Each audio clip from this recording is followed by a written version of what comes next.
Thank you, Ramji, for setting the context for our big question on equity and inclusion and the RTE, which is undoubtedly the big elephant in the room.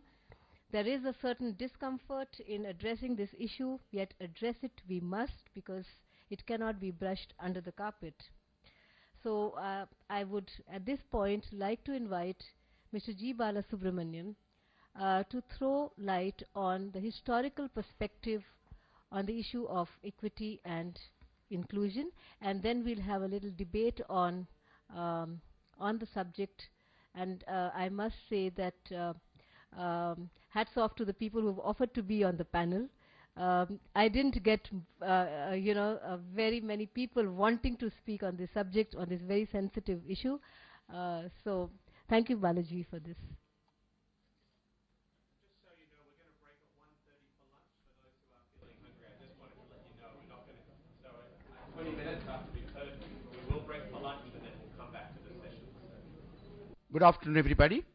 When I was listening to Mr. Ramji, I was remembering one of my bosses who used to say that the efficiency of an organization is equal to the square root of the number of people working in it.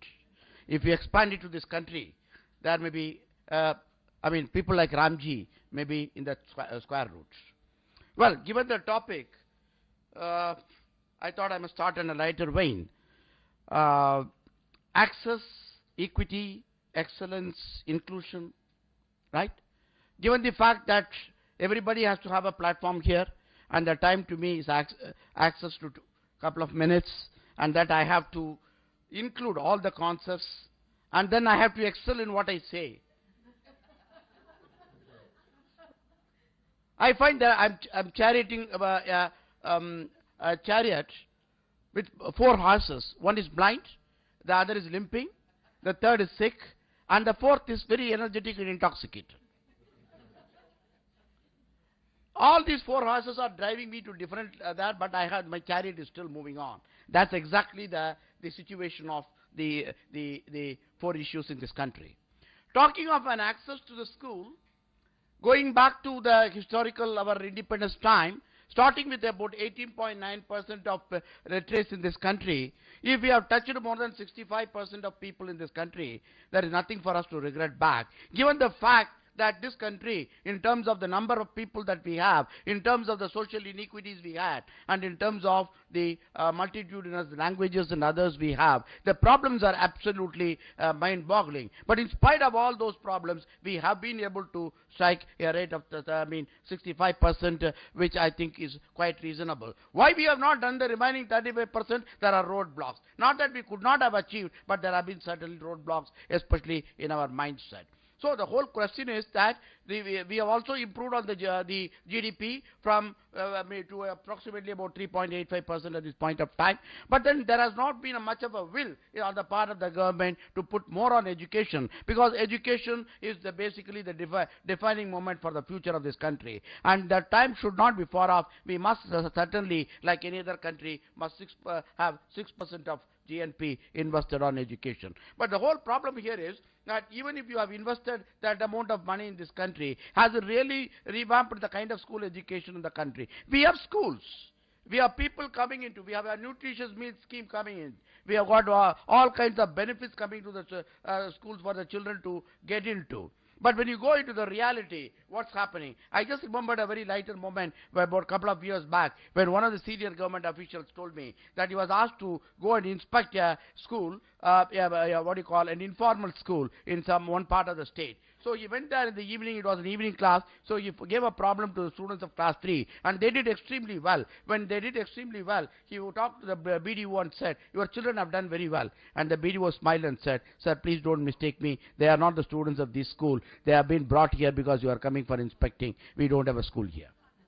The next day, this gentleman went to a rural school where all the 5 students, for class 5 students were there, and one teacher was looking after. And when he was looking after, he said, "Is there only one teacher in the school?"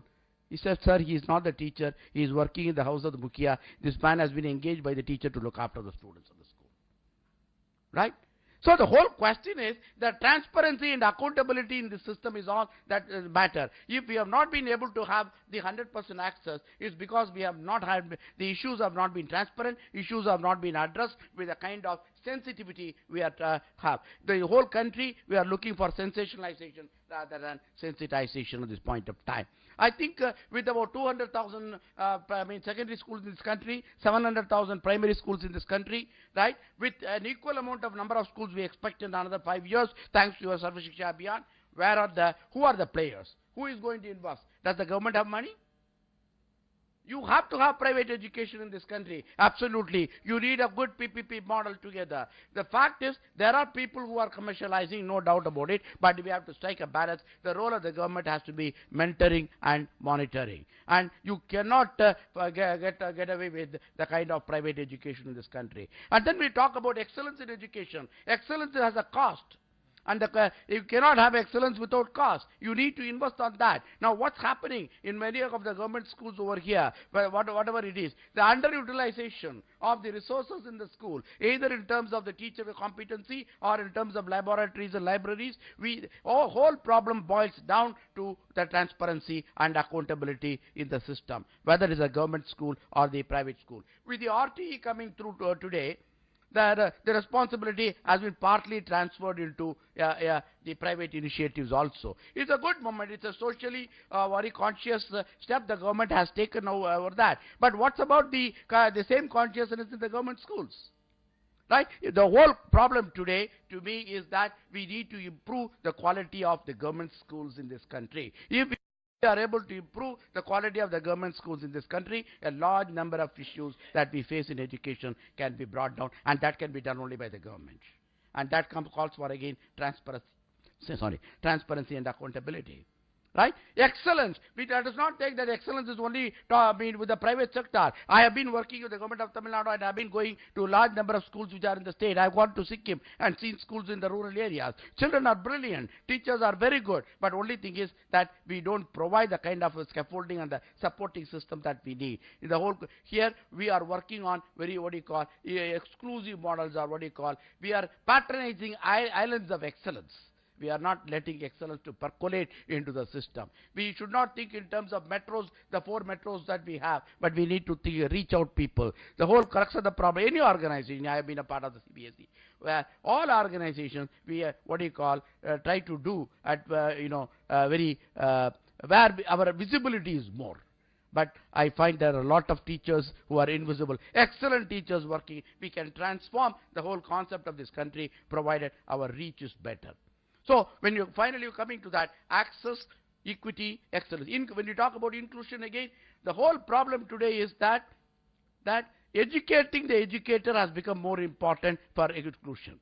I think the mind blocks in the educator's mind about the concept of inclusion, be it social inclusion or other types of inclusion, there are mental roadblocks. I think, therefore, the government, instead of putting simply rules, any number of rules can come through RTE or any other issues, methods, but then that's not really going to work out. What we need is to educate the educator, unless otherwise, as a school leader, as an academic leader, I am convinced that this is a social obligation that I have to perform. I think we will have all of us know how to bypass a rule. Thank you for a patient visit.